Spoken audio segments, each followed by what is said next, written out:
Hello friends, आज हम class 12 के केमिस्ट्री चैप्टर 2 का पूरा ऑब्जेक्टिव करने वाले हैं, जिसके एग्ज़ाम में आने की पूरी संभावना है। आपको अपने केमिस्ट्री क्वेश्चन में बहुत ही आसानी मिल जाएगी इन सारे क्वेश्चंस को प्रैक्टिस करने के बाद। तो पहला क्वेश्चन है कि an example of colligative property of A solution. Colligative property का एग्जाम्पल कौन है? तो 4 कॉलिगेटिव प्रॉपर्टीज़ होते हैं, जिनमें एक होता है relative lowering of vapour pressure, और यहाँ पे ऑप्शन में वो है नहीं। ऑप्शन में हमारा है एलिवेशन ऑफ बॉइलिंग पॉइंट यानी केबी। इनमें एक कांस्टेंट का हम यूज़ करते हैं, उसी में एलिवेशन ऑफ बॉइलिंग पॉइंट है। बाकी जो तीनों है वो प्रॉपर्टी तो है, लेकिन कॉलिगेटिव प्रॉपर्टी नहीं है। दूसरा है कि number of moles of solute पर केजी ऑफ सॉल्वेंट, यानी ऊपर में क्या आ जाएगा? Number of mole of solute, और नीचे में आएगा केजी में हम इसे डिनोट करेंगे, तो ये होता है मोलैलिटी। फिर है कि solution which boil at a constant temperature without any change in compression. वह सॉल्यूशन जो कि लगातार एक कांस्टेंट टेम्परेचर पे बॉयल करता रहता है, उसे एजियोट्रोपिक मिक्सचर कहते हैं। फिर है हमारे पास चौथा नंबर क्वेश्चन कि इनमें से कौन सा इक्वेशन ऑस्मोटिक प्रेशर को रिप्रेजेंट करता है? तो P बराबर CRT हो जाएगा, C हो जाएगा कंसंट्रेशन, R होता है गैस कांस्टेंट, और T होता है टेम्परेचर। फिर हम बात करते हैं नेक्स्ट क्वेश्चन की। क्वेश्चन नंबर नेक्स्ट है कि ऑस्मोसिस में जो सेमी परमिएबल मेम्ब्रेन रहता है, उससे क्या पास करता है? तो सेमी परमिएबल मेम्ब्रेन से सिर्फ सॉल्वेंट मॉलिक्यूल ही पास कर सकते हैं। हालांकि जो मेम्ब्रेन है इसके भी 3 प्रकार होते हैं, लेकिन क्लास 12 के केमिस्ट्री में हमको सिर्फ यही वाला पढ़ना है। इसमें से ये पूछा जा रहा है कि इसमें से आइडियल सॉल्यूशन की प्रॉपर्टी क्या होती है? तो आइडियल सॉल्यूशन का डेफिनेशन ही होता है कि वह सॉल्यूशन जो कि राउट लॉ को मानता है, जो कि राउट लॉ को फॉलो करता है। तो सीधा ओबेज राउट लॉ वाला ऑप्शन सही होगा। बाकी ऑप्शन हम देखेंगे ही नहीं, हालांकि देख भी लेंगे, क्योंकि एक ही जो है कंडीशन ही है इसकी कि ये राउट लॉ को ओबे करता है, तो दूसरा ऑप्शन देखने की ऐसे केस में ज़रूरत नहीं पड़ती है। फिर है कि बॉइलिंग पॉइंट ऑफ वाटर। हाँ, यहाँ पे बोला जा रहा है जैसे जैसे हम पहाड़ी इलाके में जाएंगे और ऊपर जाएंगे और ऊपर जाएंगे, तो एक होता है मेज़रमेंट वाला। उस मेज़रमेंट में कहा जाता है कि आप इतने ऊपर सी लेवल से आ गए हैं, इतना metre above the sea level. तो वहाँ पे जब हम जाते हैं, जो पानी की बॉइलिंग पॉइंट है वो घटती जाती है। वाटर का बॉइलिंग पॉइंट है 100 डिग्री सेल्सियस, लेकिन वहाँ पे वो घटता जाता है। क्यों घट जाता है? क्योंकि वहाँ पे एटमॉस्फेरिक प्रेशर कम हो जाता है। एटमॉस्फेयर का प्रेशर उतना नहीं रहता है जितना कि प्लेन्स में मिलता है, माउंटेन पे ये चेंज करता है। फिर है कि कॉलिगेटिव प्रॉपर्टी ऑफ सॉल्यूशन क्या है? तो देखिए, ये हो जाएगा ऑस्मोटिक प्रेशर। बाकी ऑप्शन हम देखेंगे ही नहीं, क्योंकि 4 ही कॉलिगेटिव प्रॉपर्टी होती है। आप चाहें तो फिर से रिवाइज कर ले। एक होता है relative layering of vapour pressure, elevation of boiling point, एक होता है ऑस्मोटिक प्रेशर, और भी एक होता है चौथा। फिर है कि इनमें से कौन सा एक्वस सॉल्यूशन है जिसका कि फ्रीजिंग पॉइंट बड़ा कम है? तो उसका हो जाएगा 0.0 m NaCl। सोडियम क्लोराइड का सबसे कम फ्रीजिंग पॉइंट होगा। ह्यूमन ब्लड का pH कितना होता है? तो pH होता है 7.4। देखिए, पक्का 7.4 ही होता है।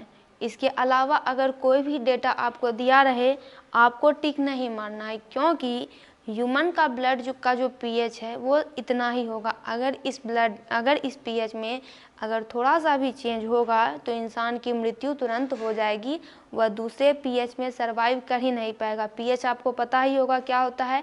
pH जो स्केल होता है, ये एक स्केल है जिस पे हम देखते हैं कि कौन सा सब्सटेंस एसिडिक है, कौन सा सब्सटेंस बेसिक है, कौन सा सब्सटेंस न्यूट्रल है। एसिडिक वाला लाइन जो होगा वो 7 के कम होगा, बेसिक वाला जो पॉइंट होता है वो 7 के ऊपर होता है, वाटर न्यूट्रल होता है, वाटर का pH पक्का 7 होता है, और ह्यूमन ब्लड का 7.4 होता है। फिर है एक ये क्या कहते हैं, न्यूमेरिकल है। न्यूमेरिकल है कि मान लीजिए 2 ग्राम NaOH, Na है सिंबल सोडियम का, यानी और OH है हाइड्रोक्साइड का, यानी अगर 2 gram sodium hydroxide 200 ml solution में है तो मोलैरिटी कितना होगा?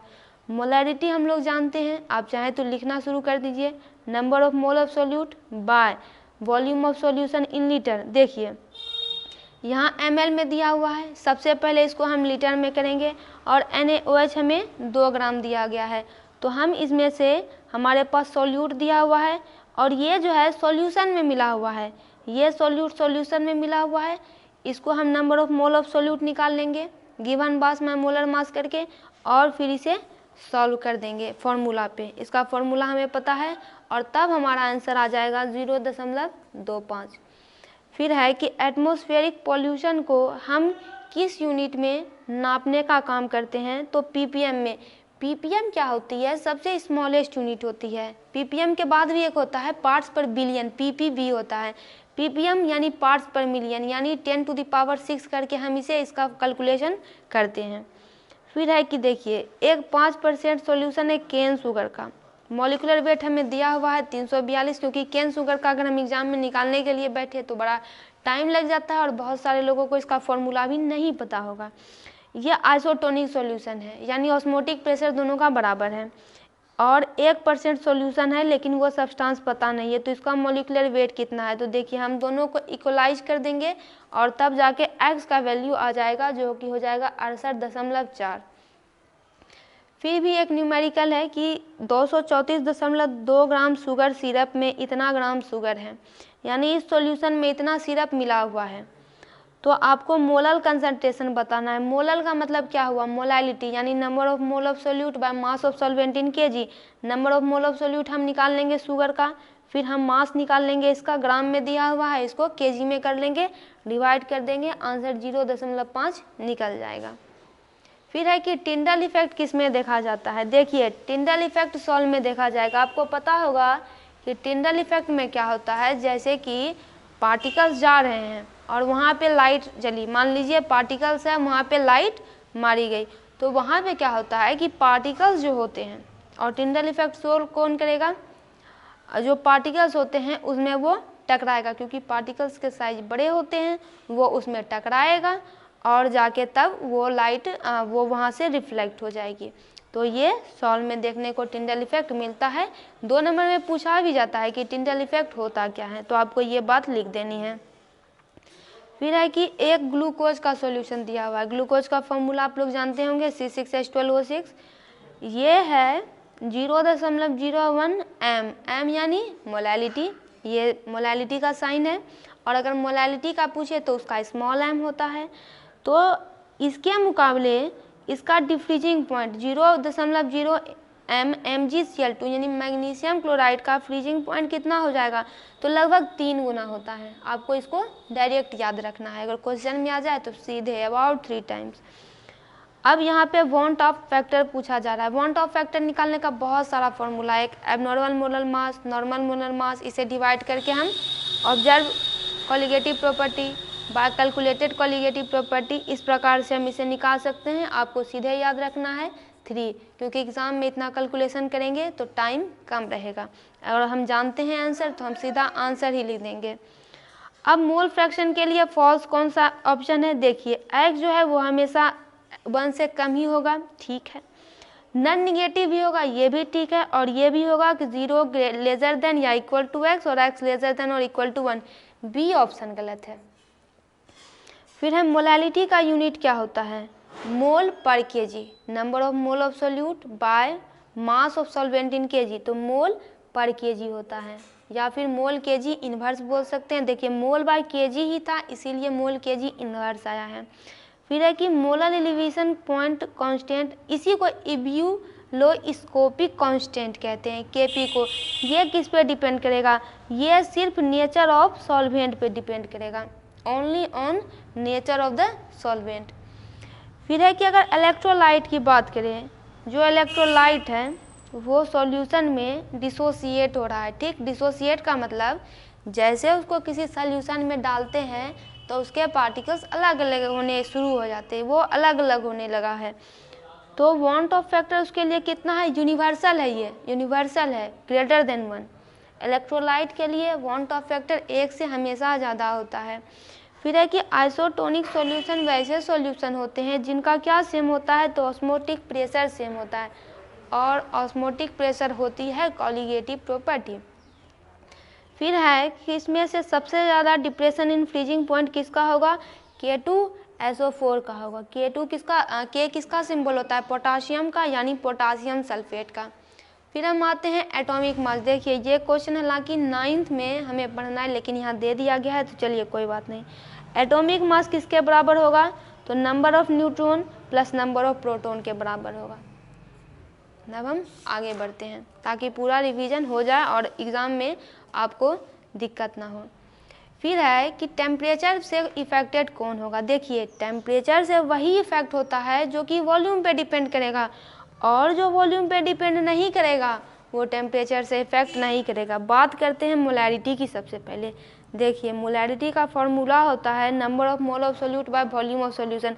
वॉल्यूम आ गया है इसमें, ये टेम्परेचर से अफेक्ट होगा, इसको छोड़िए। नॉर्मेलिटी का भी वही हाल है और फॉर्मेलिटी का भी वही हाल है, लेकिन मोलैलिटी का वही हाल नहीं है, क्योंकि मोलैलिटी का फॉर्मूला होता है number of mole of solute by mass of solvent in KG. ये मास पे डिपेंड करेगा, तो टेम्परेचर से इसका कोई लेना देना है नहीं।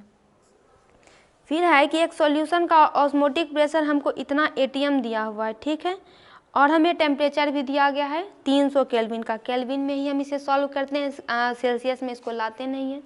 तो इसका कंसंट्रेशन कितना होगा, तो पाई बराबर CRT, सारा कुछ हमें दिया हुआ ही है। इसका आंसर हो जाएगा 0.00033 m। फिर है कि एक आइसोट्रोपिक मिक्सचर है। आइसोट्रोपिक मिक्सचर क्या होता है, वैसा सॉल्यूशन जो कि एक ही टेम्परेचर पर बॉयल करता रहे, उसके प्रॉपर्टी में कंपैशन में कोई चेंज नहीं होता है। HCl और H2O का आइसोट्रोपिक मिक्सचर कितना, तो इसमें कितना परसेंट हाइड्रोजन क्लोराइड होगा, तो 20.2%। फिर एक क्वेश्चन आता है कि अगर हमको ऑस्मोटिक प्रेशर को इंक्रीज करना है तो क्या करना पड़ेगा। तो देखिए ऑस्मोटिक प्रेशर डायरेक्टली जो है टेम्परेचर पे डिपेंड करता है। टेम्परेचर वाला हमें यहाँ पोर्शन दिया हुआ भी है, टेम्परेचर बढ़ाएंगे ऑस्मोटिक प्रेशर बढ़ जाएगा, पाई बराबर CRT होता है।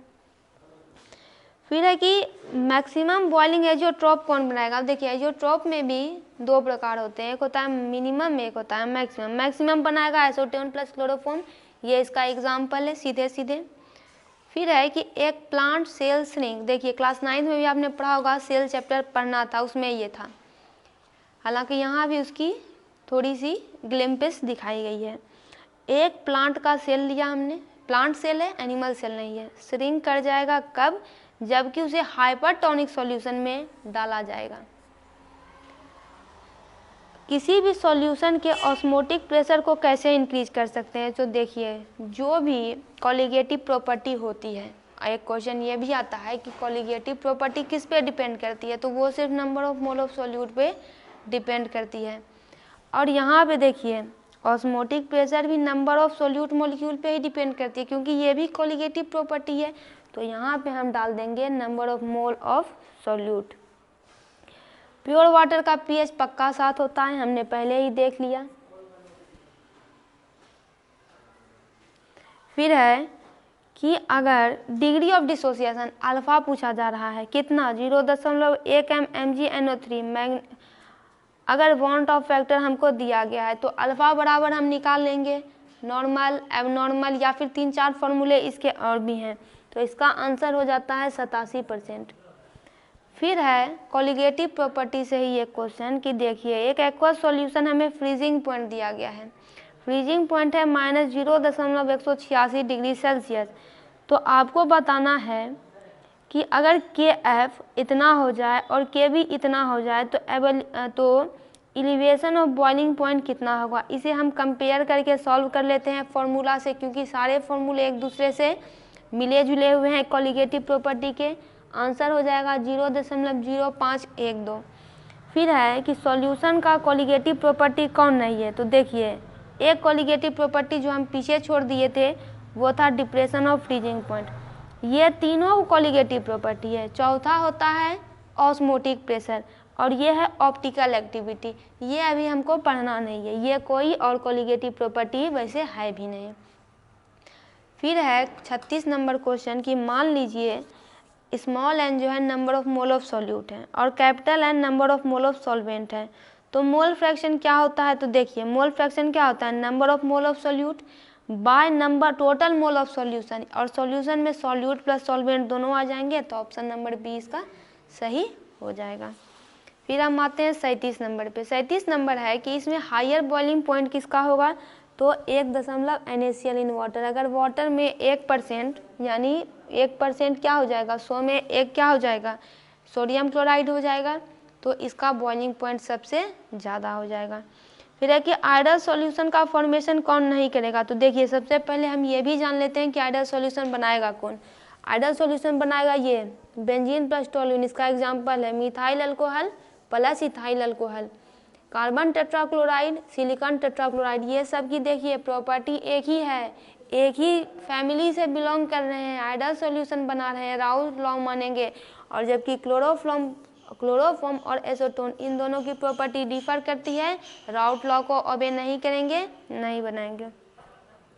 फिर हम आते हैं यहाँ पे, ये भी एक ऑब्जेक्टिव ही सॉरी न्यूमेरिकल है। अगर 1000 ग्राम ऑफ सॉल्वेंट में 1000 ग्राम है यानी 1 kg हो गया, देखिए kg आसानी से बन गया ये। 18 ग्राम ग्लूकोज अगर डिज़ोल्व है तो सॉल्यूशन को क्या कह सकते हैं हम, तो देखिए ऐसे सॉल्यूशन को हम देखिए जहाँ पे भी ग्राम आ जाए सॉल्यूशन में यानी मास ऑफ सॉल्वेंट kg में, तो वो सॉल्यूशन मोलल हो जाता है, मोलल, और उस प्रॉपर्टी को कहते हैं मोलैलिटी, तो वो हो जाएगा 0.1 मोलल। दोस्तों इसका पूरा ऑब्जेक्टिव कंप्लीट हुआ। आप इस पूरे ऑब्जेक्टिव को देखें, इसे प्रैक्टिस करें। आप इस चैनल पर सभी सब्जेक्ट्स के ऑब्जेक्टिव सब्जेक्टिव देख सकते हैं, और आपको फ़ायदा ये होगा कि एग्ज़ाम के टाइम में 40-50 के वीडियो देखने से बेहतर है आप 10-15 मिनट की वीडियो देखें, ताकि आपको दूसरे सब्जेक्ट्स की भी तैयारी करने का अच्छा मौका मिले।